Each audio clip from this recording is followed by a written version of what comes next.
The Department of International Relations says 43 South Africans have been accounted for following attacks in northern Mozambique that left at least 7 people dead, including 1 South African. For more on the latest on the insurgency in the Cabo Delgado region, I'm joined now by Borges Nhamirre from the Center for Public Integrity in Mozambique. Mr. Nhamirre, good to have you with us today. What would you say has been Mozambique's government response to the insurgency, to these attacks, and to the public need and the situation that is currently being experienced? Thank you. The government response must be traced back to 2017 when the attack started, not only to the recent attacks. So what I've been seeing so far is the lack of capacity by the government of Mozambique to address this problem. The attack started more than 3 years now, and in the beginning they were just targeting a remote village in a way of attack like bandits, just hit and run. But due to the lack of capacity of the government of Mozambique to address the problem early, they have grown bold. They started by recruiting people with promise of employment and payment, but then they have moved, starting to kidnap people to join them. So now the situation is completely out of control of the government of Mozambique, which is a poor country. You must understand Mozambique is a poor country. Mozambique is rated as one of the poorest countries in the world.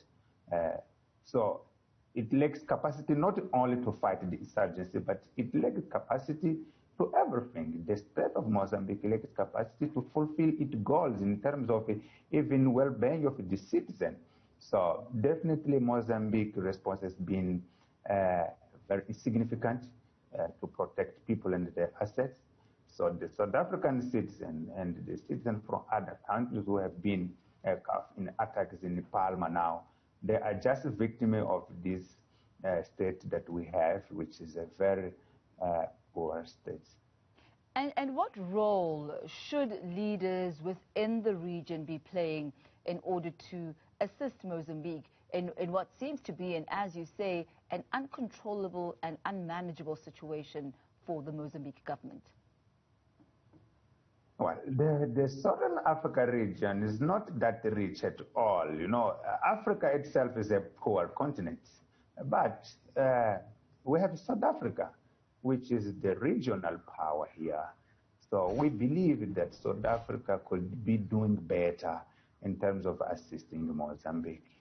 I have been listening often the Minister of International Affairs, International Relations of South Africa, saying that South Africa is waiting Mozambique to say what kind of assistance can be given to Mozambique. Well, in my understanding, that is just politics. I think South Africa, which is the regional power, should find a way to assist Mozambique, because this is no longer an isolated problem of Mozambique. This is a regional problem. Those people have started to attack Tanzania, and they can easily target South Africa. We know how terrorists operate.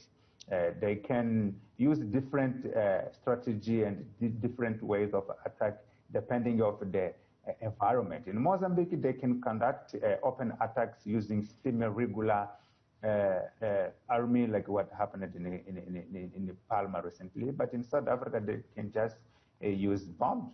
So I think the region must unite and find a way even to put pressure over Mozambique government to accept the assistance. The leaders of the region cannot stay aside, wait and watching what is happening in Mozambique.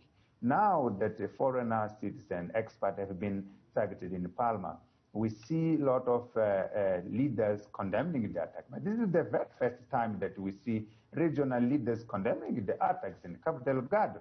We did not see it before.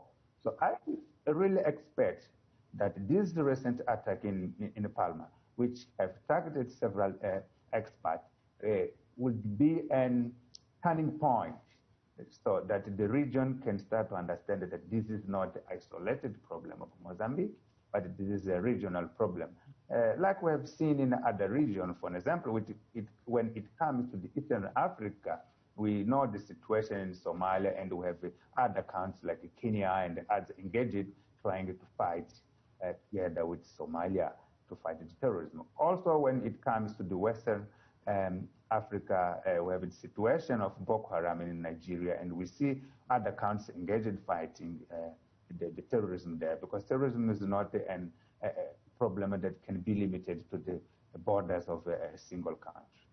You mentioned there the fact that this is not just about Mozambique, that it actually does pose a threat to the entire region. But also, in order for there to be an intervention, there has to be some sort of an agreement and an understanding of the nature of that intervention.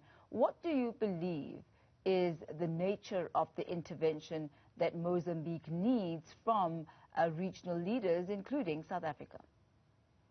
Okay, that's a very good question. I agree with you that the agreement is necessary in a way to intervene in Mozambique. Otherwise, it could be considered an aggression by South Africa or by other countries that, if it, in its own initiative, enter Mozambique and start to fight the insurgency. That's correct. But I believe that the presidents of the region, even the president of all the continent, will put some pressure over Mozambique leadership to accept the assistance.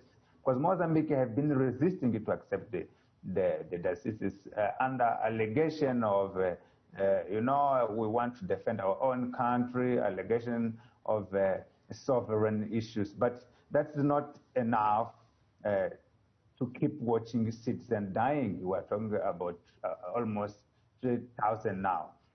So the kind of assistance Mozambique needs, it's very difficult to say here. I will just give my opinion, okay, because this information, this kind of information linked to security is very sensitive. But I really think Mozambique lacks intelligence. For example, no one can expect that this group, which is not new, have been operating there for more than 3 years, can attack a town, and Mozambique did not learn it. Did not learn it. So Mozambique needs some kind of intelligence to help you to start and understand who this group is, how does it operate. Also, it is said that this group keeps crossing the border between Mozambique and Tanzania.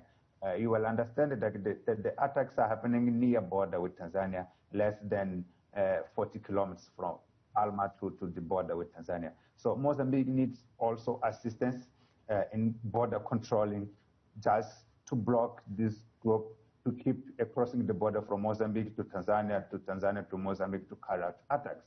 Because the power of Mozambique is limited to its territory. When this group crosses the border to Tanzania, Mozambique can no longer take control over them. So a regional coordination is necessary, not only with South Africa, which is the regional power here in Southern Africa, but also with Tanzania, which is very close to the area where the attacks are happening.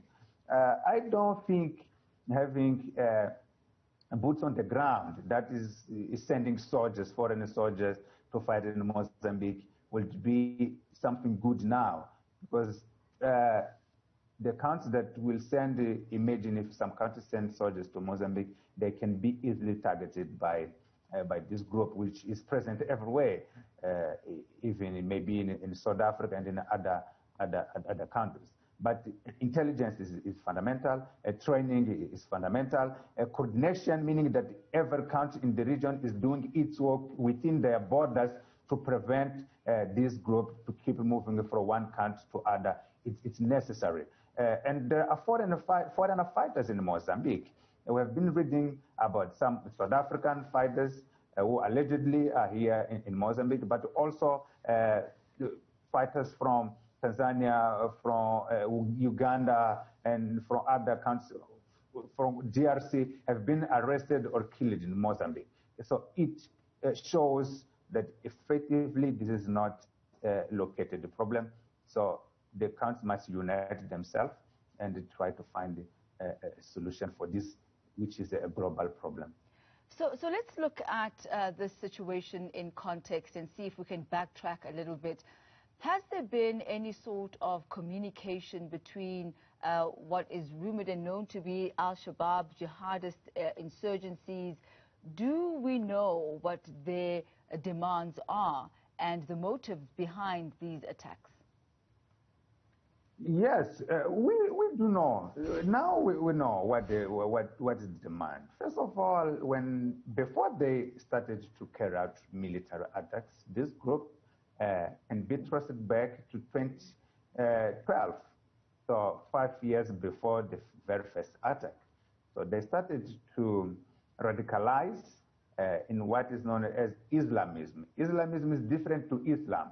Islam is a religion, and Islamism is a kind of a doctrine which defends that the rule of law must be directly linked to Islam. So which is two things different. So this group started to advocate for the implementation of Sharia in Mozambique. As we can know, Mozambique is a state ruled by Roman law in terms of doctrine. Okay, so there is a clear separation between religion and the state. So this group started, first of all, to prevent children to attending government schools, to prevent women, for example, to dress like a common citizen, imposing a kind of clothes for the woman, to prevent local citizens to pay taxes to the government, for example, saying that they don't obey it. Those people must be ruled by Sharia. So this is how it started. The government, unfortunately, did not understand how huge problem was. So treated it like just a simple problem within Islam. Because as you know, Islam has different orientation. So government misunderstood the real problem, saying, okay, this is just a problem within the religion, so we're not interfering within this problem. And then the problem grew along the time until they started to carry out attacks.